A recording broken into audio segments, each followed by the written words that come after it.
1963 ci lu julli jumaa ji keroog daal di sëñ Fall luy wax mu ne keroog kat dafa dox ñetti jéego daal ñu dëppale waay kaay leen moom sëñ Tuubaa li sëñ Fall ne ñëw maa ngi sëñ Moussa mu ne li ma tàggoo leen fii léegi sama borom jox na ma lépp waaw loolu la wax foofu la sëñ bindi ayaasa min allahu inda jeewul iblis isna daytuhu biyaawali boo nag iblis ci wàllee di ko woo xam na kii la ñu doxi baaxul ci moom iblis is naa daytuhu biyaawali nafaali xëyri law xabla fi ndëri muy fii ñu nekk tey bi ahli badrin asodal kadri moom fii lañ ko boori ahlu badar fu mu geesu rek gis leen ñoo xam ne am na di ndigal ci yow dara doo lor xabla fi ndëri bi ahli badri asodal kadri nafaali xëyri law fi ndakaaru kulla xasan li jaarul makaaru allamani rahmani fi safina bi hann ni xadi masil madina rasulullah fekk ko ca bato ba ne ko yaa sama jëwriñ baraxani laahu ligal konaakiri min kulli jaari min ilal manaakir asaba la fi grand bassa xallu booli si waxani xal bassa dahaan yaa rahim inda daaw mi nee na soob na yàlla moo ma daaw mi loxo bi maax na anta saaw mi yasari mun naa la daal libar wali man xaadalii maxaaba an kulli wali xam nga wàlli yu la wax foofu may wenn wàlli yu waaye suñu tubaab kenn xamul lu doon kenn xamu ko ndax Cheikh Fata ko Diop nijaay Cheikh Mourtala nee na da koo yónni mu ñëw am ko ne ko naanal mu naan mu ne ko mënta am lu yomb a xeeram nga naan ko nga dekkee fa yam tey dekkee mënta am kon kooku xamul mu doon xanaa sant yàlla nag dellu ci sëñ Ablaye Fall Ndar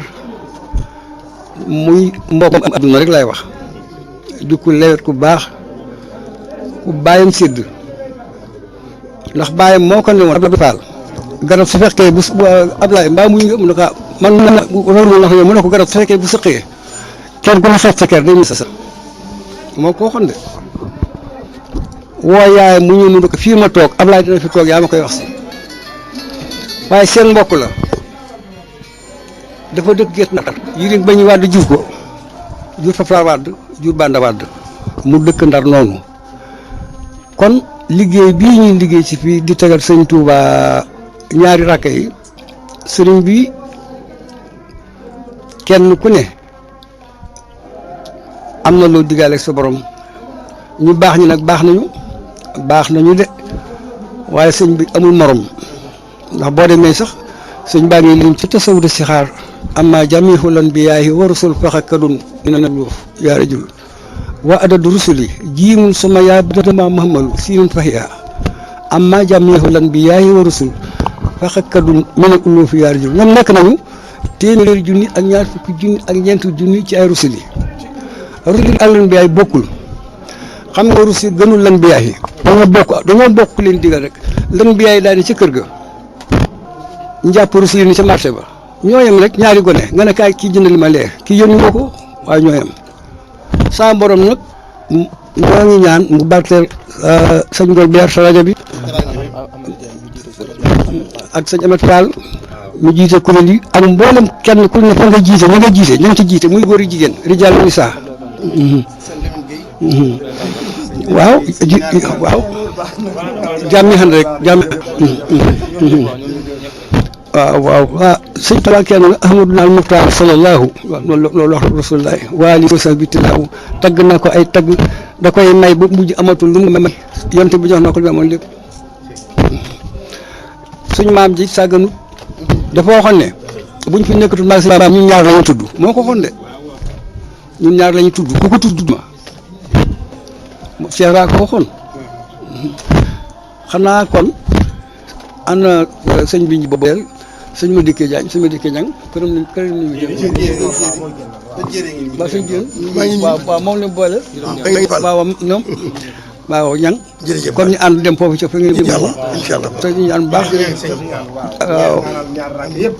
bismillahi rahmani rahim allahu min kulli karimin akramu manamahu khalilu takramu aslim lahu kullu kan himan wala simili sallallahu wajhu bi sugri bila kufran tu hisabuhu maniran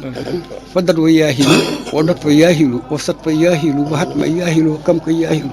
wasam ka yahilu wa sasma yahilu wa sandiya fi sohale semu abada suñ bi neena doo ko mokkal mukk te balaa roogee rot ñeela étage bi nga jëm ci àjjana. jërëjëf Fall mbokk yi kon ndar yëpp lay nañu sant yàlla julli ci Yonent bi sallallahu alayhi wasallam kilifa Baye Fall yi ñëw na wut si nañu sëñ Modou Abdoulaye Fall waaye nag ay Baye Diagne rek a fi am léegi ay Baye Diagne ngeen tënkal ma ko en une minute en anglais. Wow.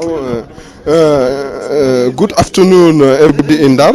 Today, Serigne Modou Abdoulaye Fall came to Ndar to visit where past Serigne Touba for the time colonial